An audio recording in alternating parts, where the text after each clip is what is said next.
Hey everyone, this is Juggy Savage. It's been a very long time since I posted a video. I did think that it was time to get back into the foray. I'm showing you guys my face. I do look like a bit like a grizzly bear, but that's because we've been following those quarantine rules. Just wanted to get into the show today. And it is basically some anecdotes and research based on some things that I took a look at, some facts and figures for us to consider going into the summer months when everyone will want to take vacations. Kids are usually in summer school, um, and when people typically have barbecues, go to the beach if there one available to them. But I wanted to just talk about a few things, today and just kind of bring you up to speed on what we should be looking at. So I was taking a look at a official health report by Dr. Joel Rast, who has a PhD at the University of Wisconsin-Milwaukee. And this specific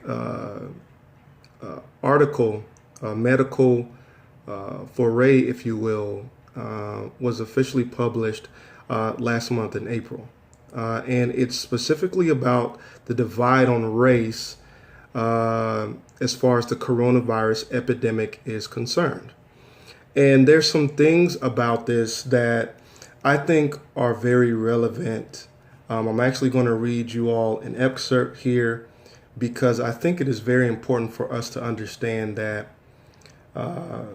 we need to be very, very cognizant of if we get sick, okay, and we are becoming carriers of this specific virus, that we have a higher rate of dying if we go to the hospital afterwards.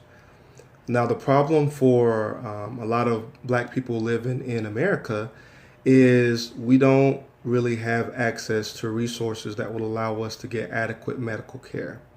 So it puts us in a very bad position. But I'll just read this excerpt here.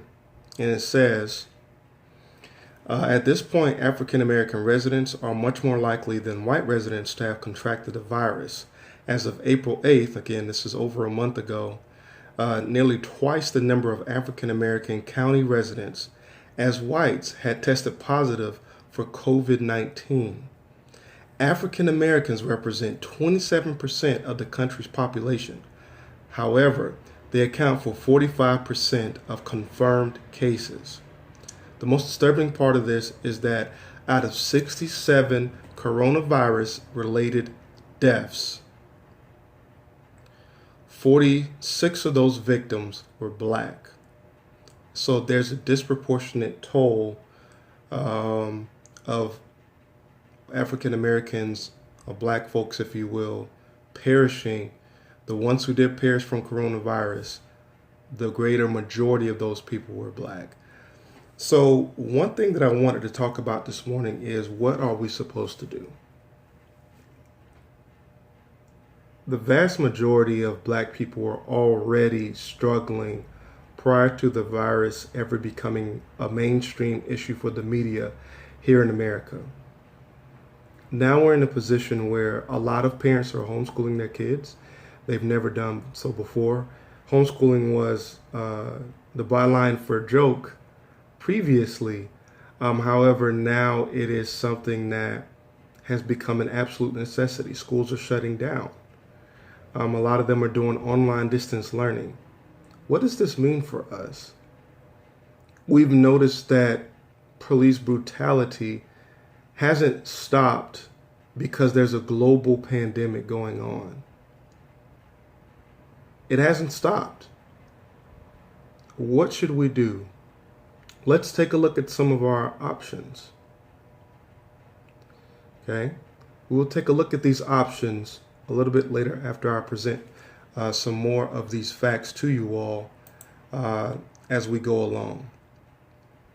Now, some researchers at Carnegie Mellon University have analyzed over 200 million tweets about COVID-19, and the information that they found digitally seems to indicate that roughly half those accounts were bots.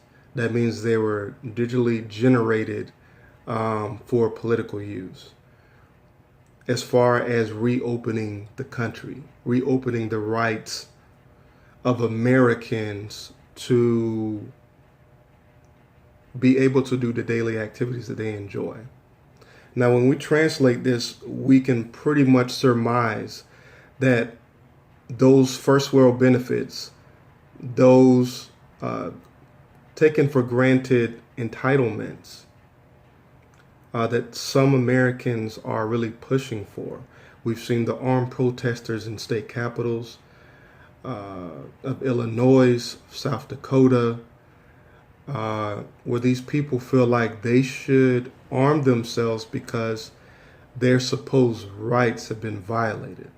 So we're looking at, again, 200 million tweets on Twitter about reopening America. Okay, and I will post these links in the description. I will always cite my sources because even though I have an opinion and I do have a worldview about everything that's going on, I also want you all to see that this radio show and this radio station is based on facts. Carnegie Mellon University is a very well-regarded research institution around the world. So the surge of bot activity about COVID-19 and about this country reopening is very important because now we can see that there is a clear political agenda that will potentially cause many people to get sick or to die. And our government should probably be held responsible for some portion of this, but we'll get to that in a later episode. So I just want you guys to be very wary of social media.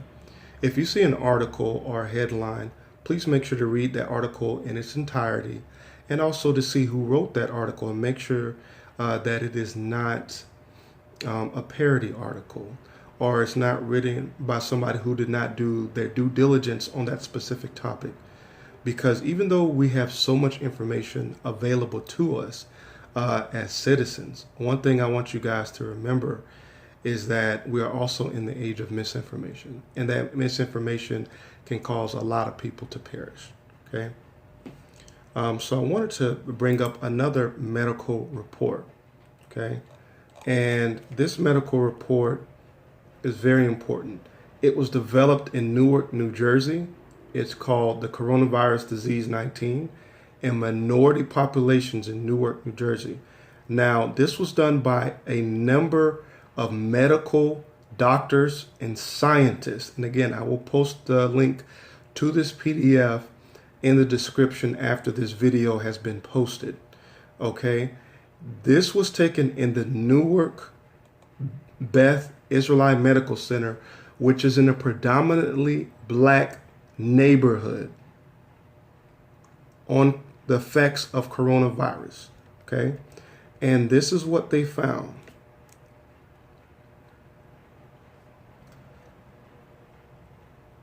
The patients that have been affected by coronavirus amongst those who are black. This is very important. This was a live medical research and statistics that were taken. Okay. It found that older black male patients in this hospital that served a majority black community were affected the most, especially if they had cardiovascular or kidney issues. So older black African American patients being admitted to hospitals due to coronavirus positive testing and complications are at higher risk of dying if they have cardiovascular issues or kidney issues. Now we know that there's chronic issues in the black community when it comes to kidneys, diabetes, heart health. All these things are big issues because we tend to have diets that are high in cholesterol and saturated fats.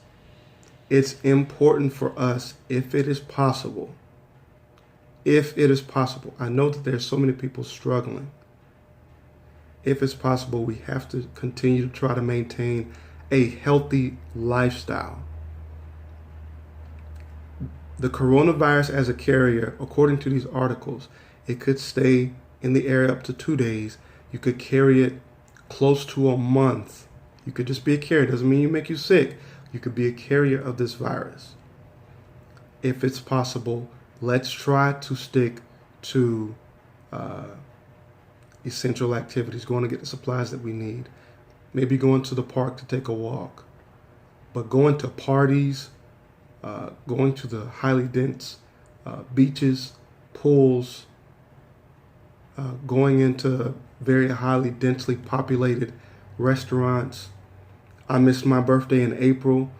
A lot of my friends had birthdays early in this year that we were not able to properly celebrate. All it takes is for yourself or someone close to you to get sick. And then it won't be funny anymore because the hospitals aren't prepared. They aren't able to get the proper PPE in many cases, especially in densely populated areas. And then if you're a minority, specifically black, you have a much higher likelihood of dying if you actually do contract it, if you're doing activities that weren't essential. Let's define essential activities. I'm going to get food and medical supplies, getting cleaning supplies, going to work if you have an essential position, taking care of some school-related items if you're in school, and for some reason your school does not have online distancing capabilities, which almost every school does at this point, or is working towards a working format of that. Okay. The last major point that I'd like to talk to you about concerning this issue is we did have a $2.5 trillion stimulus package previously that amounted to roughly $1,200 for tax-paying citizens here in America. So I also will have the link to this available, but there is another bill that is coming out that would be the largest in United States history. United States history. We're talking about $3 trillion coronavirus relief bill. They're printing this money. It's like the federal government would be able to commit money laundering basically because we're so deeply in debt. Okay? So the House has passed this bill and it has moved to the Senate. The Senate has to approve it in order to for it to get to the American people. Now, the problem is that the Senate is largely Republican, is extremely conservative, and is unlikely to pass this because of the amount of money that it would cost.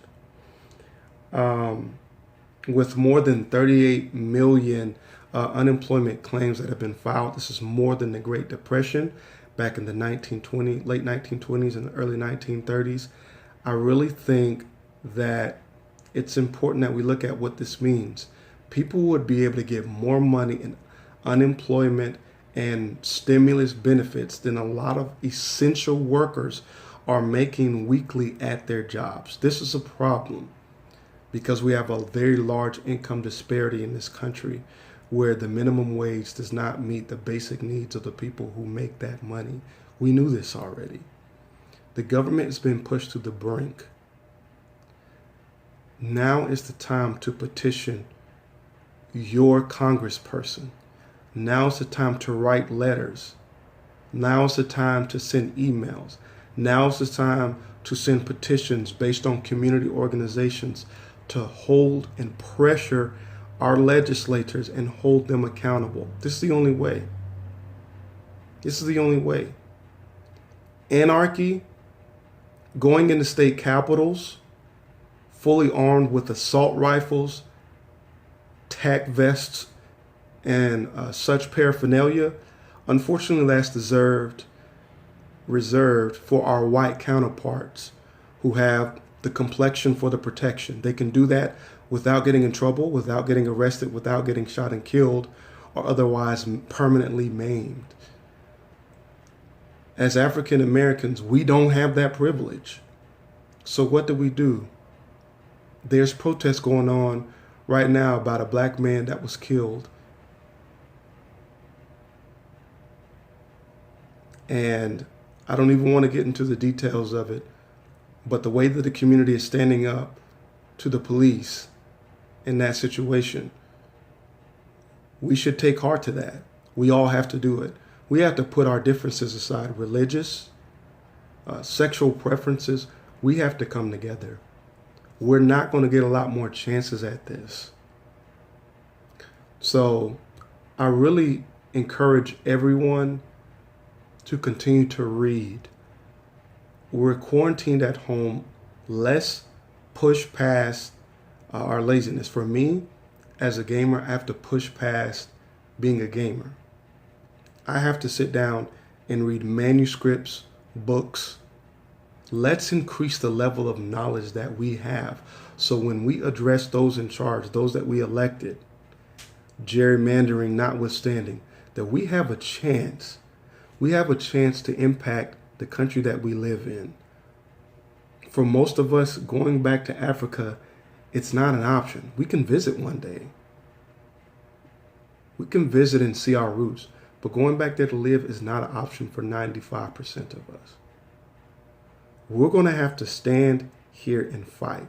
If our ancestors can do what they did to make sure that we're alive today, if they can live through what they lived through, if they can live through hardcore Jim Crow, if they can live through slavery, if they can make the many thousands of inventions that have been credited to black individuals in U.S. history, teaching themselves to read and write in the most adverse of situations. We have access to internet, to electricity, running water.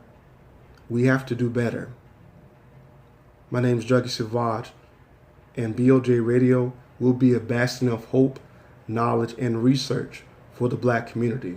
Thank you guys so much for watching this video. You can follow me at BLJ Radio on Twitter, BLJ Radio on Facebook, and you're already following BLJ Radio here on YouTube. We're going to have more videos like this because we're going to break down this situation and give us a step-by-step process to getting back in this fight. We're going to take this global pandemic as a way to uplift our community. I love you guys. Stay safe. I'll talk to you next time.